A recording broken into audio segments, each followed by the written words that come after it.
Hello and welcome back to my channel. Celebrity mom na si Angelica Panganiban, tawang-tawa habang binibidyohan ang kanyang anak na si Baby Bean kasama ang kanyang nungnung na si Randolph Ranay. Ibinahagi ni Angelica ang video sa kanyang IG story, kung saan napahagalpak sa tawa si Angelica habang nag-storytelling si Randolph kay Baby Bean. Kapansin-pansing natuwa din si Baby Bean sa ginawang pasigaw sa kanyang nungnung. Saad pa ni Angelica sa caption, kaya siya naging favorite nungnung, dahil ganyan siya mag-storytelling. Narito at ating panoorin ang short video nito, pero bago yan maaari po kayong mag-subscribe sa ating channel, para sa iba pang celebrity updates. Toadstool ang tawag dyan.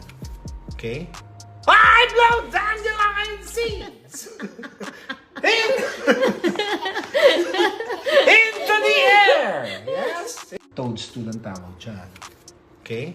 5 loads dandelion seeds!